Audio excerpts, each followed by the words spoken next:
नमस्कार, welcome to सरल astro. क्या आपके जन्म पत्रिका में भी लव मैरिज के योग हैं या अरेंज मैरिज के योग हैं? अगर आप भी इच्छुक हैं जानने के लिए कि आपकी पत्रिका में लव मैरिज के योग हैं, तो ये कार्यक्रम देखना ना भूलें और अंत तक बने रहें।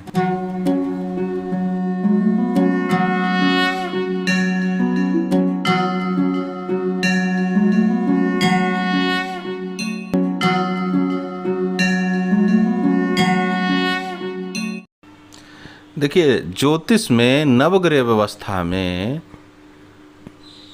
जो मूल रूप से ग्रह लव मैरिज के लिए काम करते हैं, उसमें प्रेम विवाह का जो विचार होता है, उसके लिए जो ग्रह जिम्मेवार हैं वो चंद्रमा, साथ ही साथ मंगल, शुक्र से ही किया जाता है। पुरुष कुंडली में जैसा कि आप लोग जानते हैं कि मेल चार्ट में यौन जीवन का कारक शुक्र है और पत्नी का कारक भी शुक्र है। यहीं अगर फीमेल चार्ट की बात की जाए तो फीमेल चार्ट के अंदर जो पति का कारक उसे मंगल कहा गया है। चंद्रमा, बुध, बृहस्पति और शुक्र ये शुभ ग्रह हैं जैसा कि आप लोग जानते हैं। सूर्य, मंगल, शनि, राहु और केतु ये अशुभ ग्रह में आते हैं। इसमें सूर्य को आप क्रूर ग्रह ले सकते हैं। देखिए, शुक्र प्रेम का कारक ग्रह है। दिव्यता और सचरित्रता का कारक बृहस्पति है। चंद्र प्रथम दर्शन में ही प्रेम और आकर्षण, संवेदनशीलता और रसिकता का कारक ग्रह है। मंगल साहस की भूमिका निभाता है और हिम्मत और निर्भयता और जोखिमपूर्ण भावना को प्रदर्शित करता है।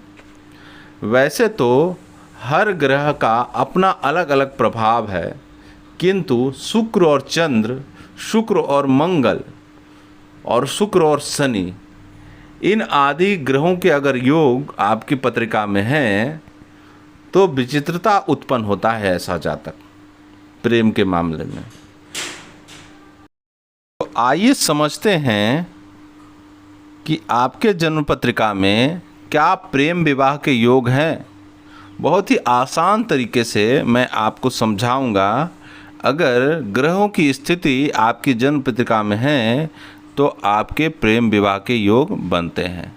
देखिए, आप अपनी जन्म पत्रिका को खोलिए और देखिए कि मंगल यदि सप्तम भाव या उसके स्वामी से संबंधित होता है तो संभवतः जातक प्रेम विवाह करता है। दूसरे सूत्र में मैं बताऊंगा कि जब शुक्र शनि या राहु द्वारा दृष्ट हो या शुक्र शनि राहु की युति हो तो जातक के प्रेम विवाह के अवसर बनते हैं। तीसरे सूत्र में मैं बताता हूँ कि शुक्र यदि लग्न भाव से हो और उसके स्वामी से सप्तम या उसके स्वामी सप्तम भाव में स्थित ग्रह संबंधित होता है तो प्रेम विवाह के योग बनते हैं। चौथे सूत्र में बताता हूँ, मंगल यदि पंचम भाव में हो या कहीं से पंचम भाव के स्वामी से उनका संबंध स्थापित हो रहा हो जन्म कुंडली के अंदर, तो ये भी प्रेम विवाह के योग बताते हैं। इसी योग को आप जो मैंने ये चारों योग बताए, इसको आप चंद्र कुंडली के आधार पर भी देख सकते हैं। अगर चंद्रमा से भी लग रहा है तो प्रबल प्रेम विवाह के योग बनेंगे। अगर आपके लग्न कुंडली में भी योग हैं और चंद्रमा से भी योग बन रहा है तो प्रबल चांसेस है कि आपके प्रेम विवाह के योग बनेंगे। देखिए, शुक्र का शुभ ग्रहों के साथ योग तथा जन्म कुंडली के प्रथम भाव, पंचम भाव और नवम भाव पे गुरु का प्रभाव हो, लग्न भाव में शुभ राशि और शुभ ग्रहों का प्रभाव हो, तो मंगल और पंचम भाव बलवान हो तो जातक चरित्रवान होता है, आदर्श प्रेमी होता है। उस व्यक्ति का प्रेम उच्च कोटि का होता है। पंचम भाव के स्वामी का सप्तम भाव में उसके स्वामी सप्तम भाव से स्थित संबंध में भी प्रेम विवाह के योग बनते हैं। मान लीजिए आपकी जन्म पत्रिका में पंचमेश जाके सप्तम भाव में बैठ रहे हैं या सप्तमेश जाके पंचम भाव से संबंध बना रहे हैं तो भी प्रेम विवाह के योग बनेंगे। देखिए, शुक्र और चंद्र की युति जातक में प्रेम में रसिकता, आकर्षण, एकात्मकता, साथ ही साथ शुक्र और गुरु का संबंधित योग जातक को आध्यात्मिक प्रेम योग बताता है।